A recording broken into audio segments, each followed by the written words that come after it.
Refugee camps like these are dotted all over southern India, and they hold up to 70,000 Tamils who fled the war in Sri Lanka. Now it's alleged the smugglers are using the old Tamil tiger networks to ply their trade. Now these people are unemployed, and this is a good source of income for them. It is almost unimaginable to think that there were 150 people crammed into this area. I am also going to Australia and I get good education and good life. Also tonight, the Sri Lankan government defends itself from claims that it's driving Tamils out of the country. As I've told you, this is a country that was battered with terror. Yes. 30 years of distrust cannot be erased off within 10% of the time. It's 3 years. Since the beginning of this year, the numbers of Sri Lankan refugees, mostly Tamils, headed for Christmas Island has been steadily growing. It's certainly not clear whether the Gillard government's recent decision to process asylum seekers offshore has had any impact yet. It certainly doesn't seem to have done so from here. There are widely divergent views on why the refugees are coming in such numbers, fleeing from persecution or just opportunists in search of a better life, seeking a shortcut to Australian residency. We set out to answer that question tonight, from the remote villages where many of the Tamil refugees are coming to the seas where they're being chased by the Sri Lankan Navy.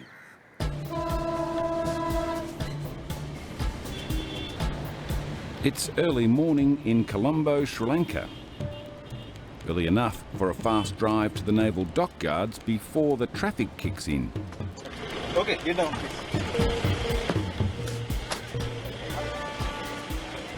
All hands are on deck. Another boatload of refugees has been caught off the coast, just a few hours' drive north of the capital. It's the 25th boat caught since July, headed for Christmas Island, almost 4,000 kilometres and 3 long weeks away. If news of Australia's new offshore processing legislation has reached Sri Lanka, it doesn't seem to have reached the people that are hitting the boats. The numbers have absolutely spiked in the last month, including in the last week. 47 people were caught 2 days ago, 83 yesterday, and this boatload this morning. If Australia's new offshore processing legislation is having any impact, it's certainly not apparent from here. The Sri Lankan Navy have stepped up patrols this year to apprehend people fleeing the country. Their strike rate is rising, but with 10,000 fishing vessels taking to the sea every day, it's a tough job to catch them.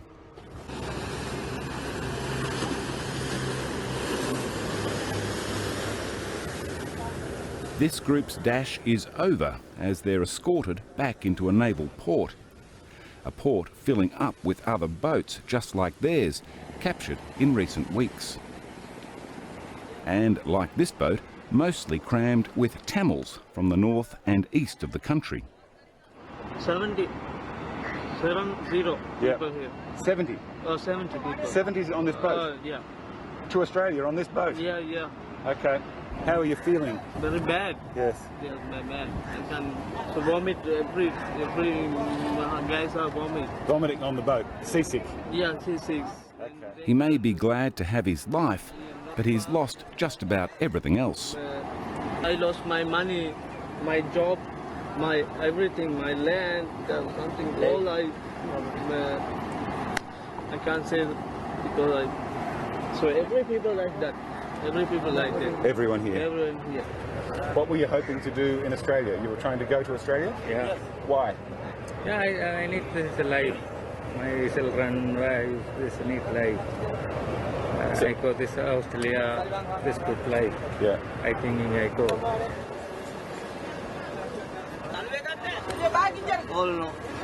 All gone? All gone.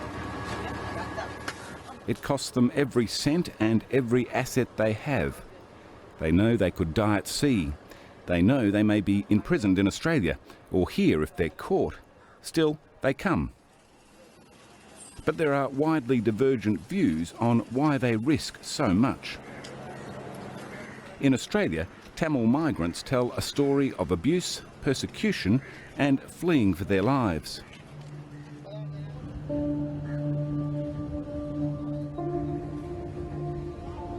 Undoubtedly, many of the Tamil claims of abuse were true during the period of the Civil War and its immediate aftermath. The Tamil guerrilla army, the LTTE, or the Tamil Tigers, fought a brutal war to secede from Sri Lanka until they were soundly defeated in 2009.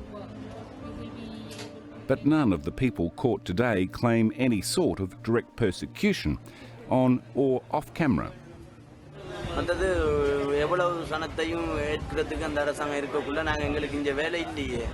அங்கே போன போது அங்கே வந்து ஒரு டிவியில் இது வச்சிருந்து அந்த கிறிஸ்மஸ் டிவியில் வச்சிருந்து ஸோ ஆஸ்திரேலியன் கவர்மெண்ட் வந்து அவங்களுக்கு செலவு ஸோ ஸ்ரீலங்கா மணிக்கு 16,000 ரூம் வசதியிலேருந்து எல்லாமே கிளியர் பண்ணி உங்களுக்கு போனாங்க ஜாப் எடுத்து தருவாங்க உங்களோட விசாரிச்சு போட்டு எல்லாம் செஞ்சு ஸ்ரீலங்கா சம்பளத்துக்கு மாதம் சும்மா இருந்தாலே அந்த வெளியே ரிலீஸ் ஆக்காமல் ஸ்ரீலங்கா சம்பளத்துக்கு 40,000 ரூபா தருவாங்கன்னு சொல்லிட்டான்.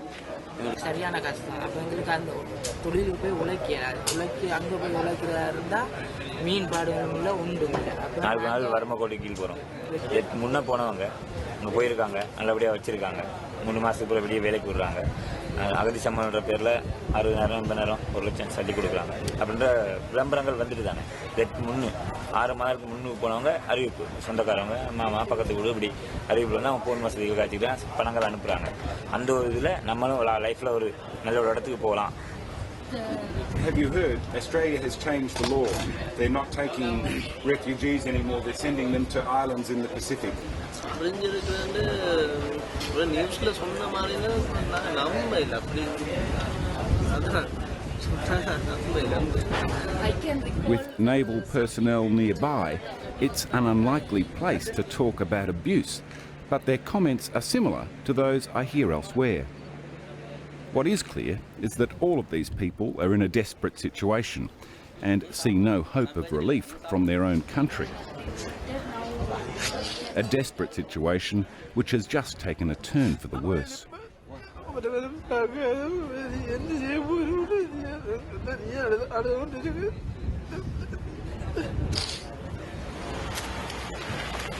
I travel from the west coast to the east coast town of Batticaloa, a major port of departure for many of the refugees this year. It's a fishing town with no shortage, it seems, of boats to be bought. Tamils from north and east also head here to leave, either from the port or shuttled off the beach in boats like these to larger vessels waiting at sea.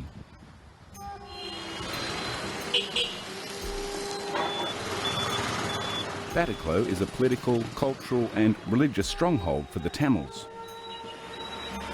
For decades, the city and surrounds were firmly under the control of the Tamil Tigers, or the LTTE.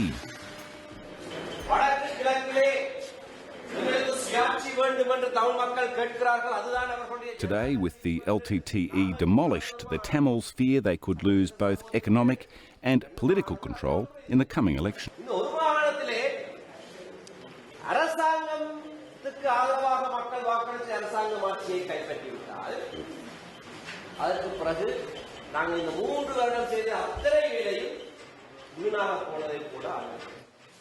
Local Member of Parliament Pon Selvarat represents the Tamil National Alliance, the TNA.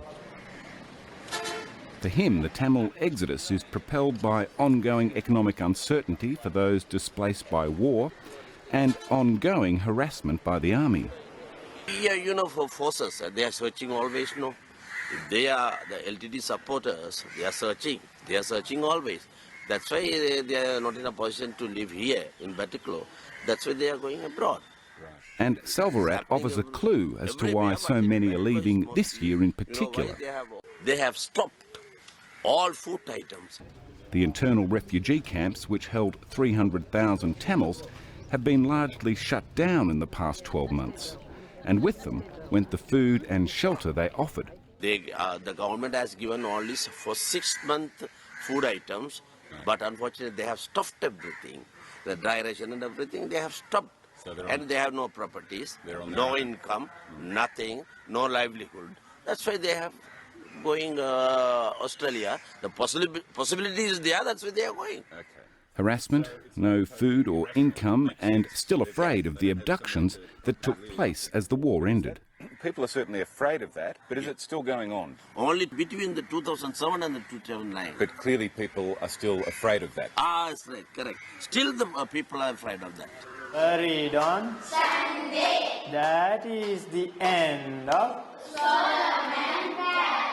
In West Batticaloa, Kamal Das runs half a dozen charities for a Tamil aid association, charities like this orphanage.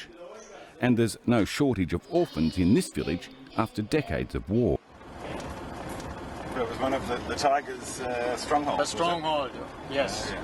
Political stronghold.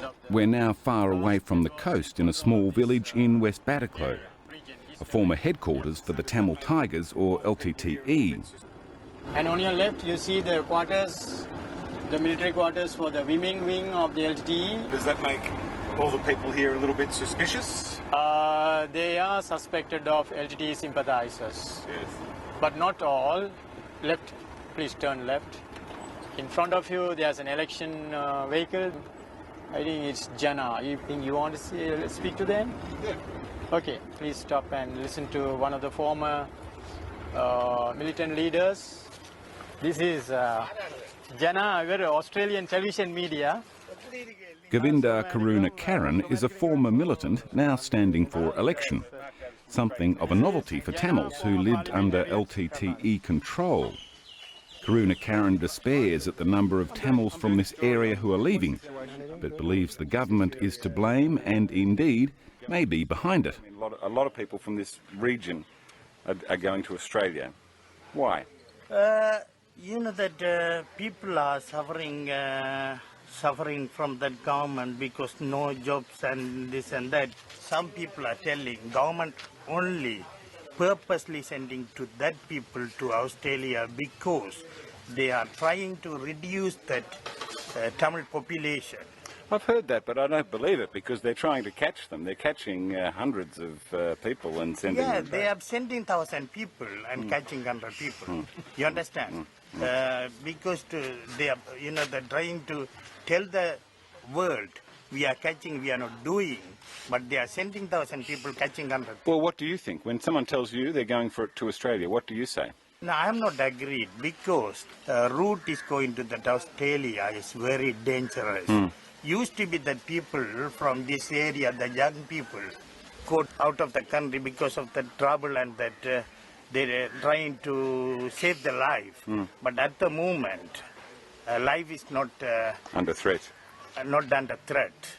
Some people do still seem afraid, though. They're afraid of the police. They're afraid of the army. I don't think so. At the moment, it's not that. Not so bad. Not so bad. So bad. So you can speak to him. அவர் என்னென்றால் Australian டெலிவிஷனில் வந்திருக்கிறார். பலர் ஆஸ்திரேலியாவுக்கு போகிறத பற்றி கதைக்கிறாங்களா? Australia போகிறத பற்றி கதைக்கிறாங்களா? ஆனால் பிடி வர்றதை பற்றியும் யோசிச்சு கொண்டிருக்கேன். There are many people talking about migrating to Australia, and they are also talking about being captured in the process of going abroad. ஆஸ்திரேலியாவுக்கு போகிறது இப்போ வந்து நம்மளோட self-owned development. For their own economy. This road is put up by the local Pradesh Sabha, that is local council of this village area. Well, there is some redevelopment though. They're putting in roads. Really, number of development taking place. உங்களோட கதைப்பு மண்ணு சொல்ற இளந்தாரி மேராமன்னு சொல்லி. Oh yes, yes. Oh yes, yes. This young man is quite upfront about trying to get to Australia. So a lot of your friends are talking about trying to go? Yes, sir. My friends also. Really? Yes. It's big trouble though. If they get caught, it's big trouble, yeah? பிடிபட்டாங்கன்னா பிரச்சனை தானே? Yes. But they're ready to take that risk. Yes, they are ready to take that. And the risk of the ocean too, where they can die. கடல்ல போய் அதே மாதிரி பிரச்சனை தானே? Yes. How have you heard that Australia treats the Sri Lankans when they get there? Have you heard that they put them in prison, really? உண்மையில மறியலுக்குள்ள போடுறாங்கன்றதை பற்றி கேள்விப்பட்டிருக்கீங்களா? Yes. And that's okay? Yes. It's mass hysteria, I think, amongst young people. Mass hysteria. Mass hysteria. That's yes. what it feels like to you. I think it's. It's almost viral. It's just sort of spreading. Yeah, it is how the youth joined LTT during times of difficulties. They thought violence is the only way. Yes. So they moved to the Tigers when the war was on, and now Thinking they will win, and now they are fleeing to the other end. en masse on their way to Australia. It's mass history. Yeah. They are not thinking logically.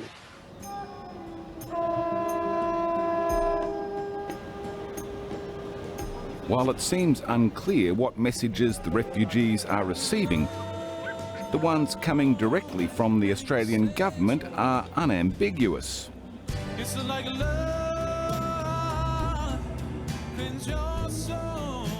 Australian tourism ads are running on high rotation on cable TV throughout Sri Lanka.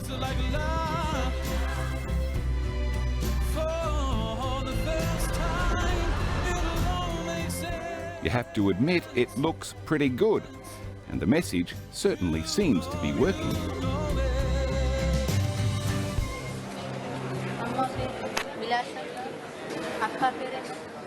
At the Criminal Investigation Bureau, interviews of boat people are underway.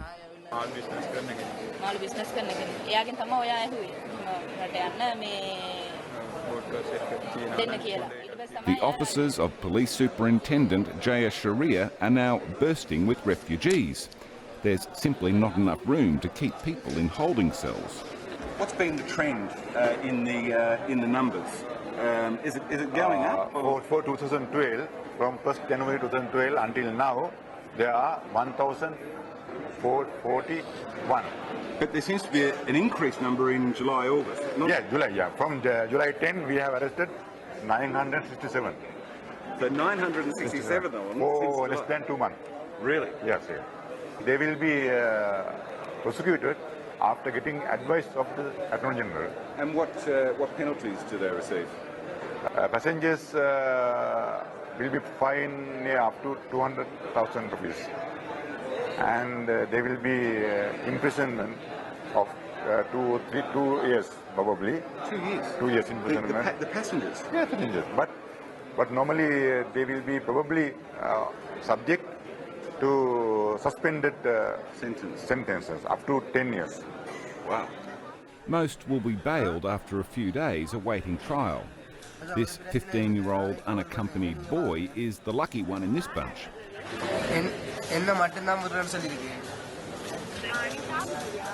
More likely they'll speak to his father, who put him on the boat.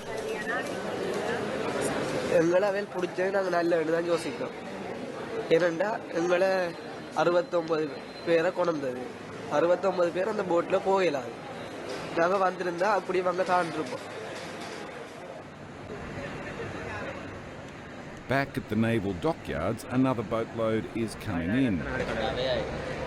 They have uncannily similar stories to the others I have met. Actually, we are poor boys. No money. No money. No study. But we are going to Australia because war problem. Mostly Tamil, mostly impoverished. I am from Plenochi. Plenochi is a war place. War place, yeah. My Appa is dead. What time? What full time? What time? War Appa time, is dead. yeah. Dead. And Amma dead. All of them selling everything they have to make a down payment of around $1,500 to the smugglers and a promise to pay another $6,000 if they make it to Australia. I have evidence on the All spelt out in the smuggler's contract and receipt. And the man signs it. The man took the money, signs it. Yeah. Why? You'll arrest him. Yeah. Their journey's end is not as tragic as a death at sea, but a tragedy nevertheless. They'll be facing police and judges soon, and then perhaps even worse, families who sold everything, even their homes, to help them escape. Australia doesn't want them, nor, they believe, does Sri Lanka. But it's here that they will remain, poorer than ever.